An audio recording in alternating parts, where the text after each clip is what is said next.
Jar of Marble dwellers and Jar of Marble curious. My name is Linda and this is Jar of Marbles. I hope this finds you well. I was thinking this week about 6 underrated green flags to look out for. I really love the idea of green flags as opposed to the red flags because boy, oh boy, don't we know about that. But there is 6 that I'll just mention straight off and then we can just talk about it in more detail. But they are comfortable enough to be wrong to say that they don't know. And number 2, they are genuinely happy for others' successes.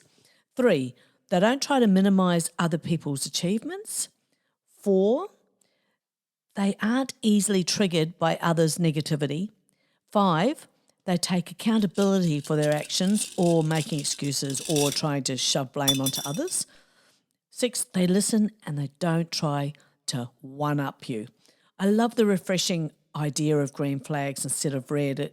It's like having the opportunity to celebrate others' achievements and be more mindful how much it means to others to hear and praise and for their choices and outcomes or plans. Genuine love as opposed to transactional love is a gift to hold on to forever. So many struggle with narcissistic families and most blame themselves until they realise that when they start doing their soul's work and no longer put themselves in situations where their voice is not heard, it makes us know peace like never before, even more satisfaction when it is you saving you. I love that. I really love that. You saving you. It is true. Well, it's true words that we are responsible for ourselves. And I also really love that when I really cottoned on to that, taking full responsibility for myself, that just felt like a huge game changer. Focusing on the brighter side of life is beneficial and gives one the feeling of a positive life. Oh, I know, right? Absolutely right. Thank you so much. Thank you. Anyway, it is a reminder how important it is to look for the positives, look for the green flags and avoiding getting stuck in the negative. Concentrating on the positive is possible. It's a great example. I actually heard someone talking about this the other day and I related to it completely, and that is being patient with children.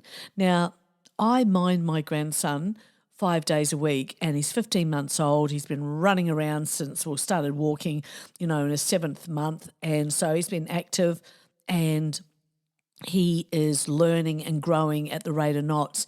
I choose to be patient with him and to really engage with him and enjoy him as opposed to taking him personally and getting angry and upset. That's probably not the best example, but for those out there that have children or have had little ones, it's just a lovely way of being. So I'm choosing and concentrating on that when he's we have that saying, like he's being very testing today. Well, he hasn't got his words. He's got a few words. So he can't sort of tell me if he's got a bit of a sore tummy, if he's got a headache. He can't tell me if he feels a really, a little bit out of whack. So I try to, be as kind as I would like to be treated myself. So anyway, I don't know who needs to hear this, but I just think that sometimes we don't know. There's some of us that don't realise that, we can make choices. We can choose to be more patient. We can choose to, try new things and we don't have to be afraid to be seen trying. That's a biggie. It's enormous myself. I love how you're patient with me. So do I, Bob. It's really helped to develop myself as a better kind of person, I think. You think? I do. In fact, I wrote a little song. Well, it's actually for AJ, but I'm sure you'll enjoy it. AJ's my grandson. I live for your kindness, I live for your love. I love your sweetness, you sent from above. I'll always love you. Yeah, I always love you. Look, it could be said that I love my grandchildren so very, very much. After having children and really enjoying my children and now having grandchildren, it's just beyond words. the English language really lets me down with trying to describe that beauty that they have and their innocence and their goodness and their humour and their intelligence. Anyway, listen to me ramble like some old grandmother that I am. Moving on with the remainder of our green flags to look out for. As I was saying at the beginning, number one, people who are comfortable with being wrong, to be able to say with ease that they don't know. In a world where people are afraid to make mistakes because of how they will look, or the ones who will thrive will be the ones that aren't afraid to be wrong. To err is human. It's how we learn. It's how we progress in life. Frustrated with where you are in life? Well, maybe it's because you lack the humility to admit you need help or need to learn something. There are some things that you do not know. Being comfortable with this will help you advance in all aspects of life. I recall as a young teen being asked a question that I couldn't answer. I just simply didn't know. And the teacher responded with, "Well, you don't know much, do you?" Well, these are the sorts that need to not be around young, precious minds and hearts and go dig a hole for a job until they wake up to themselves, I say. And all I recall thinking that this teacher was a ding-dong, that he didn't know the answer either, clearly. So why did he ask me? Anyway, these sorts can make it rough for the personality who is fearful of not knowing the answer. We do not all have all the answers, none of us, especially when it's out of your field of expertise. These sorts also encourage payback and rebels. And on my way, I went to rebel more and more as I just, seem to meet up these difficult personalities. But anyway, that's another story. So, number 2, they are genuinely happy for others' success. This we're talking about the green flags. The biggest lie we are told by people around us is that they are happy to see us succeed. Think I'm joking? You ever accomplished something you were proud of, such as getting a better job or finding a great partner or moving into your dream home, only to notice that your peers aren't quite happy for you? It happens to everyone. Well, it happens to everyone who strives for overachievement, as it would, sometimes be worded. Now, the easy response by critics of success is that they think overachievers flaunt their success simply because they pass their peers on the career path. And as you move up the food chain, you inevitably end up taking on a more prominent role in your industry, get more attention, you get asked perhaps to maybe sit on boards of directors, earn media coverage, etc. That takes a bit of courage, doesn't it? But that is part of the role, moving up the corporate ladder, so to speak. That said, it doesn't stop people from thinking you are bragging, but no one can control what people think, right? And I, for one, do not care to try any longer. You should never have to make excuses or apologise for your success. There are the special souls who are genuinely happy for you, and it would appear are fairly rare. So rare that if you are in the company of someone who is happy for you, you might not actually even believe them. Hence why you've got to be your own cheerleader.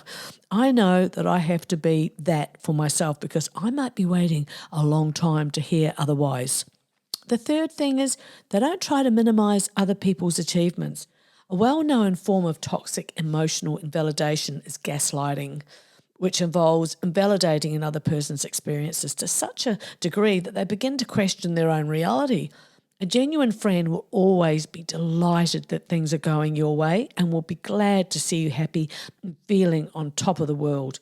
Is there a top of the world like tippy top? Yes, there is, Bob, and it feels great. The weather's perfect. It is so comforting and confirming when someone is proud of the steps you've taken, and stoked that you're heading in a direction that is meaningful to you. It's so nice to feel supported, seen and congratulated. And now to the work, because no matter how much support you get, you have to walk through that door, and so go for it. I've always thought that when you're in the company of someone who is sharing their upgrade, their wondrous news of them going places, that it is also an external sign that you are too. That it is a sign that you are on the right path, to have heard the news, to have celebrated the news for and with your friend. I've always thought it's a sign for you too, the listener, the witness, that energy is there for you to utilise as well. It's always been a comfort to see change and upgrading going on in another's life, as I have believed for the longest time that it is the energy of that calling you. It would be too easy to miss the invitation, to take notice, as if it wasn't, because it isn't a part of our education, is it? In general, and a lot of people, it's not a part of their education at home either. But it is real, and it is a signpost, if you will. I remember as a young woman calling such experiences as signposting, that another's achievement and good news is a call to yourself to not miss the opportunity to continue on for yourself towards your chosen direction. And it makes life so much more titillating. I find you can feel that upliftment straight away, a course of energy running through you. And it really is a wonderful feeling. And I know that any of you out there that have felt that know that it's a wonderful feeling. The fourth, they aren't easily triggered by others' negativity. This is very true. Others' negativity stands out massively, doesn't it? Nothing subtle going on there when people, and we know who those folk are, see the negative in everything. They are not the ones to celebrate your achievements and news with, unless, of course, you've got your seatbelt on and your cotton wool stuffed in your ears and a blank look. But why should you have to endure another's to be counted on gloomy response to clearly good news? Look, it's just not reasonable at all. When someone is being negative about the going conversation, you know immediately that this is how they operate in the world. It's not you. It is how they navigate every thought and conversation. I feel at that moment, if I'm in the company of gloom and doom, I always imagine the inside of my head as a very comfortable kind of cabin. It's got a super comfy sofa, fabulous music, beautiful art on the walls, and the sun is shining. As their nonsense continues, I deny their gloom, and immediately I think, I'm glad I am me. Bless them, bless myself, and isn't the sky a lovely colour today? Even if I can't see the sky. You get me? Just not buying into it, because if you do, you will feel very ordinary very quickly, and no one has my permission for that. I'll nod and think of England and get away as soon as I can. Of course, depending on the situation, my time is just honestly way too precious to put up with it. And I'm sure you feel the same way. Just colour me happy. That's right, Bob. You've got it. Number 5, they take accountability for their actions or making excuses or trying to shove blame onto others. It is so refreshing to hear someone take responsibility for their part in something. And I believe when I, for example, realise that I have unintentionally upset someone, say that I am quick to acknowledge it, we can sometimes be leading by example, especially for others who are learning to just own it. Shit happens. We people, we make underestimations, we make blunders, we forget stuff, we forget to shove our hands into our mouths. Sometimes we are just not thinking. All of us do it at times and mostly totally unaware. The 7th point is they listen and don't try to one-up you. Oh, don't you love a good one-upper? How good does it feel when someone actually listens to you, that they are there for you right in time, invested in your thoughts? It is a delicious luxury, and you may ask why. Well, marble dwellers, it is not a new challenge, although more people are really grabbing it by the horns, and that is the value of listening to another, being fully present. In my podcast, episode 8, it's called Shout Out to the Listeners. I talk quite in depth about the art of listening and its benefits. It was such an interesting podcast, that one, in terms of the research that I did for it and what I found. It's very interesting. And as Helen Keller said, the best and most beautiful things in the world cannot be seen or even touched, but just felt by the heart. Marble dwellers, I'll tell you something. In general, you'll be hard-pressed at times, and usually when you truly require it, to find anyone who mindfully listens. The emphasis is on mindfully. That is a skill in itself, to thoughtfully park your own goings-on in your mind, pull over to the side and just be with who is talking with you, not somewhere else thinking about what you're going to do next and nodding vaguely, because people always know and sense when you are not present, and it can be pretty awful, can it not? So true. And when we all went through the pandemic, I learned about rest and relaxation. I learned to be deeply grateful for my body, for my mind, for my whole self. I learned new ways to look after myself, including adjusting my diet, and became really devoted to my garden. I taught myself new skills. Now, that was the upside. While I was also grieving for the injustices that were going on around the world, my mind switched on to politics, or rather the reality of it, in a way that I had never before. So I knew that I had to reinforce my resolve to live in gratitude for all I have and to share as much as was possible. Gratitude is a sustainable and happy way of life like no other.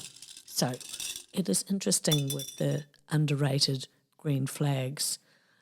I think more and more people rate green flags very, very highly because, as I said right at the beginning of the podcast, we've had, so much information and experiences of the red flag situation, and that I think we live in a world now where we have an abundance of information and we do have choices, and it's really important to be kind to each other, and really important to be kind to yourself.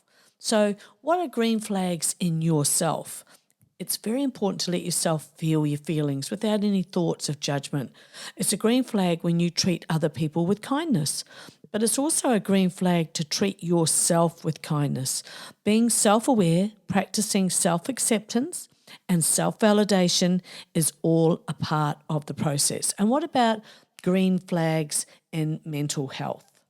Green flags are signs of a healthy relationship where both parties feel safe and empowered. Unfortunately, relationships are not always filled with green flags. Some interactions are turbulent. There's a feeling of being misunderstood, undervalued, and insecure. And I think that's where we really do understand and require the presence of green flags. I know this isn't exactly the same, but when you're out driving and you come to a stop and the light is green and the person is still sitting, and they're not moving, obviously they're distracted, their mind's somewhere else, they're on the phone or whatever it is they're doing. And I, much younger woman, I used to yell, "Is it the wrong shade of green?" Just thought I'd share that with you. It's a pointless little piece of information, but a little story nonetheless. I like your stories. I know, Bob. When it comes to relationship deal breakers, there's virtually no end to the list, from seemingly harmless behaviours like love bombing to talking smack about exes, and red flags have really got a lot of attention, hasn't it? In the dating world, even if some people choose to ignore them. What you don't hear about as often are the green flags in relationships, those promising signs that pop up and may shake you to your core because they're so damn rare. I mean, that's the thing, isn't it? Green flags are positive indicators that a connection has the potential to flourish in a safe and healthy way. They're a good sign that you're compatible with the person and that you may actually be able to form a healthy bond. And that is a wonderful thing to see. I've witnessed that with my own daughters and a few people that I do know's daughters and sons having really positive and healthy relationships. And you just look at that and you go, hey, they've got it going on, and that is just so wonderful to see. So without a doubt, it is always worthwhile, while making new friends and new relationships, that, it's wise to be seeing if there are green flags there that will help you to decide if it is someone worthy of your time. You don't feel like you're performing or acting in a way that's not authentic to your true self. You should feel that you can be honest and speak your mind without feeling like you could be ridiculed or be judged. And it's important to start from a genuine understanding of one another. And I think going back to what I'm very big on is, the older you get, you really do have a strong sense of who you are as a person, that you are perfectly okay at laughing loud at something as something, tickles your fancy, that you may feel like smiling a lot, and that you can express yourself, express your positivity in the way that is, unique to you. You should feel respected. And boundaries are important in any relationship, whether it's new or old. Especially when you're getting to know each other, and you need to take stock of all the green flags before passing go. Feeling respected in this process is so crucial. By that I mean they're not rushing, and that you're not being rushed into anything that maybe you're not ready for, because so often we're not. If we haven't really worked on ourselves, like really got very conscious about ourselves as individuals, and doing that work for self, you will find that you're going to make some pretty good and sound decisions. These green flags will help you decide if you've actually found someone worthy of your friendship, worthy of your love, worthy of you as an employee or an employer. I think that it's really important that you've got to be yourself. And I think there's a special place for green and red flags, in as much as they're all there for a reason, and we must pay attention to all the flags. And I think that it's important to feel that you are respected. I think it's great if you find yourself laughing and smiling a lot. You should be able to be honest and be able to speak your mind without feeling like you're going to be judged or ridiculed. I think it's important to start from a genuine understanding of one another. Otherwise, it's all going to be built up on lies, and sooner or later it will all fall apart, much like that egg dude that fell off the wall. Humpty Dumpty. Just bought a Humpty Dumpty toy from Aldi. Oh, did you? Did you, Bob? It came with Aldi King horses and Aldi King's men. Good one, stop it. And that's a wrap for our podcast about green flags. We've covered a lot of ground today, exploring the positive signs and signals that can indicate a healthy, fulfilling relationship or situation. We hope that you've gained some insights and inspiration from the conversation, and that you'll be on the lookout for green flags in your own life. Remember, these small but important indicators can help guide you towards the people, places, and experiences that will bring you joy and fulfillment. Of course, it's worth noting that green flags are just one piece of the puzzle when it comes to navigating relationships and life in general. It is important to keep your eyes and ears open, stay true to your values and your boundaries, and be willing to communicate openly and honestly with the people around you. Thanks for tuning in, and we look forward to exploring more topics in the future. But, say good day to the family for me, and pat the hog, and I'll see you next time. Okay, bye.